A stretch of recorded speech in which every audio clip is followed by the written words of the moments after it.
Okay.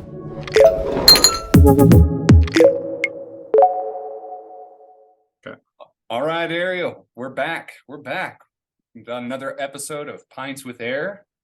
Hey, everyone, I'm Jake Forsyth, your host. Got Ariel Brown. Cheers, Mr. Ariel. Cheers. A very much needed Prost. roast. Very appropriate for today. Yeah, I got a much needed light beer here for a Friday. Very much needed. Yeah, I'm really excited to talk about this brew. I'm glad that you picked this one. Do you want to talk about it? Well, so we got Weihenstephaner. I don't know a lot about it. It's one of the local liquor stores. I spotted it there several years ago. They had a great deal on it, so I grabbed it and it was delicious. And so I kept on going back and more. So I've fallen in love with it. I think it's it's a German brewery, so they've got several different brews, but so the ones you normally find here, pretty light, refreshing, and weedy. I like them a lot. Yeah, I was doing a little bit of reading on the brewery, and it sounds like they're about 1,000 years old. One of the oldest breweries, I think, in existence, technically. But yeah, 1,000 years old. They've been refining their craft for quite a long time. And another fun fact that I picked up. Oh no, he's cut off. Well, so this handsome fellow, the Duke of Bavaria, he himself on 1516 introduced the Reinheitsgebot, which is the German beer purity law. Yep. So, yeah, it's because of this guy that beer was restricted to water, barley, hops, and nothing else. I guess, with exception to the oh my gosh, yeah, the fermentation to it. But yeah, so water, barley, hops, and that's it, and the yeast. Oh my gosh, I don't know why I couldn't think of that. So yeah, yeast came after because they didn't discover that, but that's really cool. 1,000-year-old brewery. Yeah, that's in practice. So yeah, very fitting for this too. This is an old product for us, so we're going to go over the K1 preamp, K1, K1xe, and went through a few revisions and changes over the years, as we like to do, because we learn as we go and like to improve things. So looks like the K1 released November of 1996. Does that sound right to you, Ariel? That might be. I thought it was right before I started, which would have been because I was already here by November of 96. I think it was. So I think it technically was before that, but maybe I came just as it was released. That's about right. So I had, I wasn't involved in any of its design or development, much like the V3. So yeah, it was our second product. I believe it was originally intended to be the K3, but then once, as is off the case here, we start designing something and we say, oh, we can give it this, oh, we can give it that, and it quickly becomes a much higher end product than we originally intended. And so I think that was the first case of this. And so Charlie signed this, and it's I think he realized that this was more or less the best that he could do at the time, and that he knew what he could do for the K3 to make it a bit more entry level or mid price. So it became the K1. It was originally intended to be the K3, but yeah, so I don't know a whole lot of the development stories or anything, but I know it came out roughly 3 years after the V3, and so the company subsisted just on the reputation and the sales of the V3 for basically 3 years. And so K1, it was not a simple product. it relied heavily on the Shalco rotary switching for both input and volume control. So it has, the discrete stepped attenuator, which at the time was, the standard kind of preamplifier topology. We have stepped attenuator at the input, or you have your volume control attenuator at the input, in this case, discrete stepped attenuator. Balance so that there's 2 phases per channel. So there's 4 total switches just for the volume control. So was it 46 position? I forget now. I think it's a 46 position for the volume control there. So you use, a discrete high quality Rotherstein resistor for each step of the volume. And then likewise for the input, there was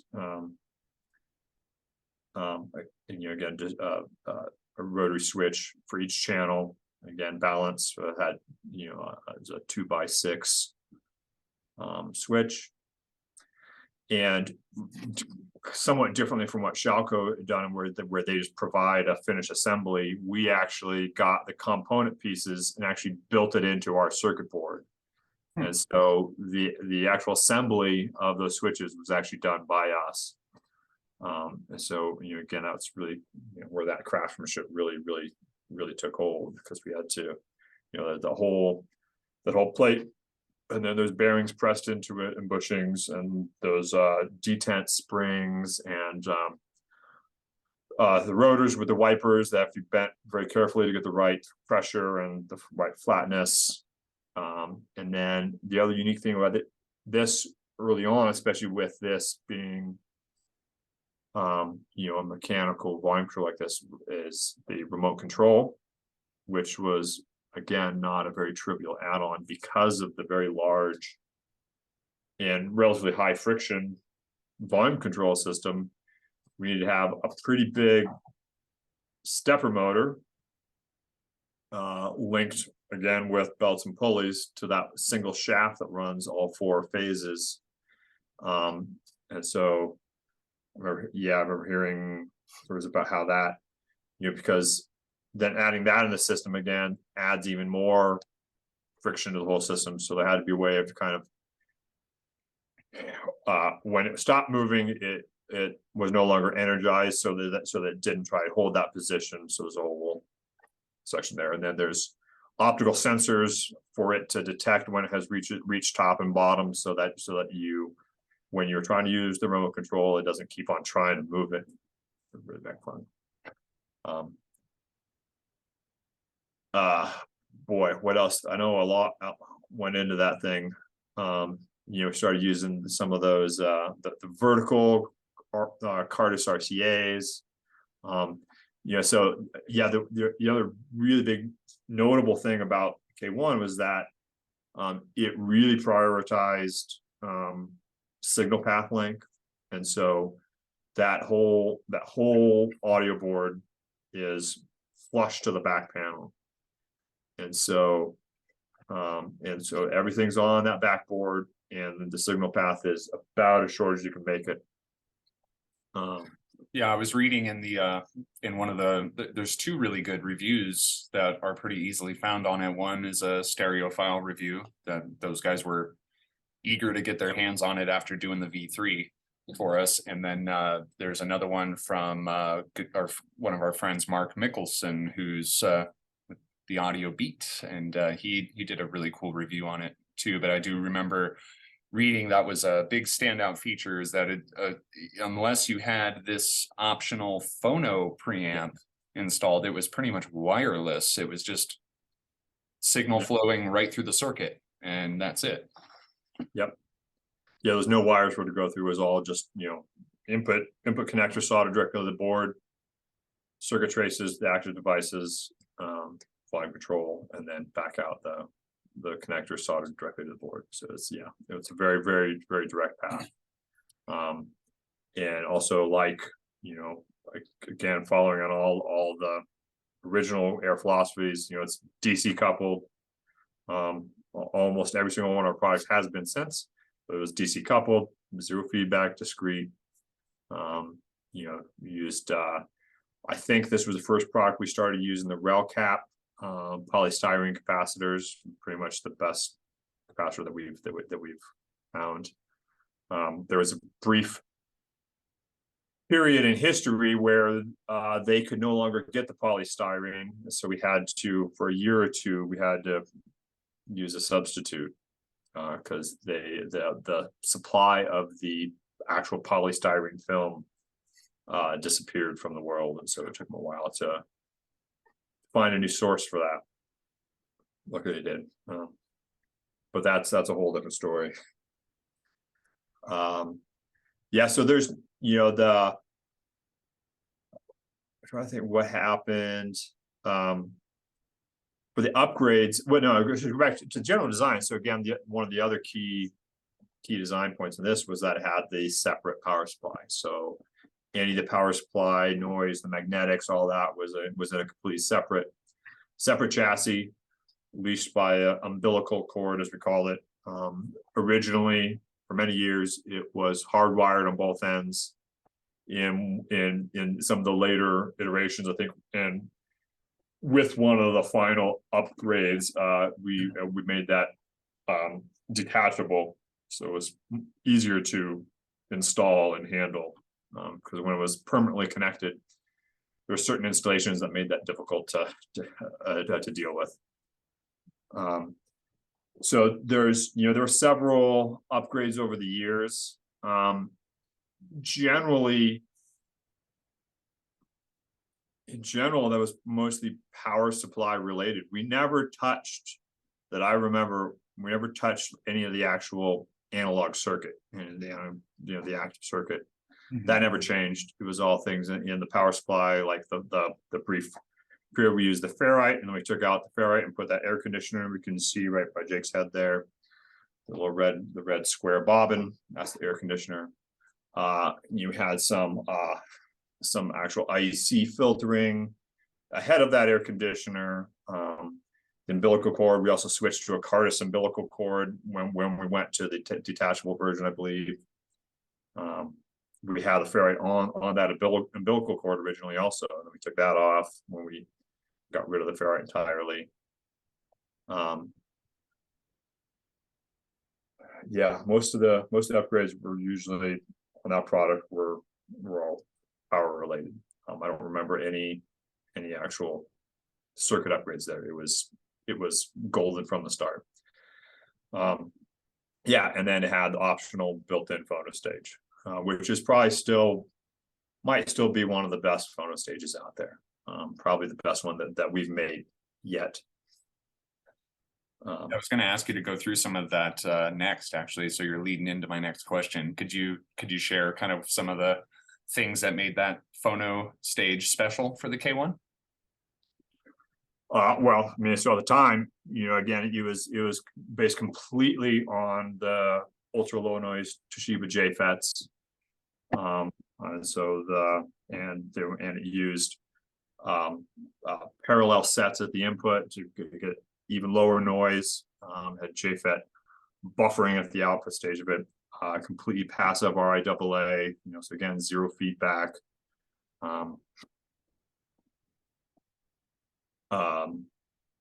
again, it used the best rail cap polystyrene capacitors we could get. Again, our discrete zero feedback voltage regulation built on the board. Yeah, it was, again, I mean, it pretty much mimicked the circuit quality and the circuit topology of the main amplifier stage. But so it was built in, so it had a dedicated input jack. So if you had that option, then it was connected to a certain, I think it was input 2 or something, I forget. Yeah, I think it was B1 phono, yeah, B3, and then S1, S2, S3. Yeah, so and then it had pseudo customizable naming on the front. There were little kind of sticker labels, and we had a bunch of pre-made ones, and so there was a little cutout in the faceplate there that those little labels stuck into. And so if you wanted to change them from just the stock, you know, B1, B2, or the phono, you could take that faceplate off, and there was a hole you could poke out that label, and then it came with a sheet of other possible ones like tape or bogs and a bunch of other standard names at the time. BCR. Yeah, that might have been one. Yeah, there's some sheets around here. We still have big sets of those somewhere. Yeah, so it also had, you know, so with remote control option, which I think originally was an option. I think that was an add-on option originally. But so that was done without any microcontroller or anything. So that was all decoded by what we call glue logic. So just simple logic gates. And so so that logic board was pretty full of a bunch of ICs, a bunch of, you know, basic logic gates to work on decoding the IR signal. And that was actually some of the other updates that happened were making that more robust and reliable and less prone to interference. Because there were early on, it was there were some glitches with the remote reception. But Charlie was I'm not proud, but was not shy in saying that that he borrowed that circuit. That he did not come up with that glue logic IR detector. He was he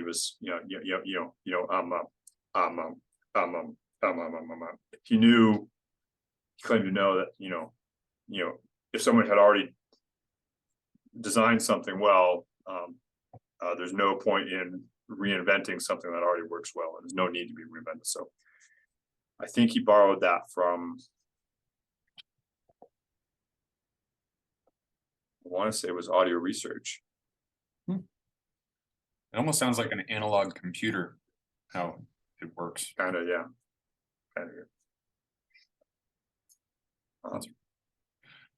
Yeah, what else was unique about the K1? Power supply, optional. The input switching was, as you see, there's a third knob, and so that was there was a tape loop, so you could do a traditional, certainly at the time was very common to have a true tape loop, so you could go out and then back in, and then to the active circuitry. So that was the third switch there, and that was not remote controllable. The input switching and tape selection was manual only. Just the volume control was remote. Yeah, well, it looks like it kind of laid the foundation for some of our design work throughout a lot of our products. I mean, I know most of our products, like the input board is mounted right to the back panel, and there's very few products even today that have any sort of wiring that connect the boards together. It seems like that kind of. Yeah, whenever possible, we definitely try to keep everything as close to that back and as few connections as possible and the shortest length possible. This was also probably the first product we used. Started paying more attention to even things like circuit board material, and so we used a special circuit board material. This one is no longer made. I think it was called G200, if I remember correctly. So it was a higher quality, kind of a higher speed, and we used a pretty thick. I think it was a thicker 093 instead of a 060 thickness.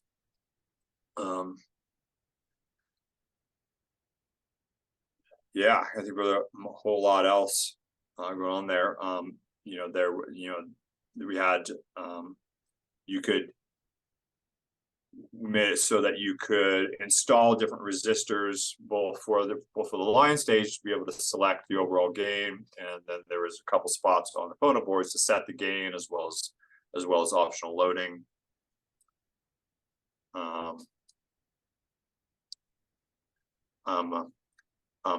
But again, that whole, belt and pulley linked volume control system was just ridiculous and was really unique at the time, and really the solution to that was the no compromise solution circuit wise. That's what allowed us to do what we did there. Yeah. I can't think of any other product really that, especially at that time, that would have had that approach. I mean, that was pretty forward thinking. It was either, on all kind of digital switching or point to point hard wired, and this is kind of like the best of both of those in that sense. Yeah. We still have, they used to have most of the original K1 customers. I think very few of them got rid of them. They're still absolutely in love with them. It's still an absolutely fantastic preamplifier, and that's, it's one of, it was a very reliable product. With that mechanical rotary switches, we've seen, I'd say, surprisingly few of those in for service. Those actually, they've survived very, very well. Yeah, that's a good point. I don't think I've seen a lot of those come back for service other than just upgrades, really, since I've been here. And on that note, this is another one of the products. I mean, it's number 2 in our history, but it's one of the many products that we still service and upgrade and perform revisions on. So, if you're finding an old K1 in the wild and you want to upgrade it to the XE MP version, you can send it to us anytime for that. And then we actually still have a couple phono boards. I think we can do 2. So if there's 2 more, 2 lucky listeners out there that want a phono kit installed in their K1, we can still do that. And you are right. I know of a few customers that I've directly spoken to that have a whole host of modern air gear like QX5, VX5, and they still have their K1 as their front end, and they don't want to change it. There's something about it that they could get a KX520, but they want to keep that K1. There's something kind of special and unique about it, I think, that a lot of people love. Yep, absolutely. And yeah, so there, the external power supply thing, I know we get a lot of people these days still asking about that or requesting that we do that. I mean, do you have any knowledge or insight as to why that's not as common anymore? Was there any reason that you can think of that we strayed away from that? Well, it was definitely a few compromises there both ways. And so, any of the magnetic noise, any of that stray field, you do keep away. But the cost goes up significantly. And so, and when we went away from the choke input filtering, that also made it less beneficial to separate it from the main chassis. But the big one is certainly cost, and the second one is that you do have then a longer distance and thus inductance from your power supply to what you're feeding, and so that's a compromise. It's ideally you would have it right next to what it's feeding. So yeah, there's several compromises both ways there. But a big one's cost.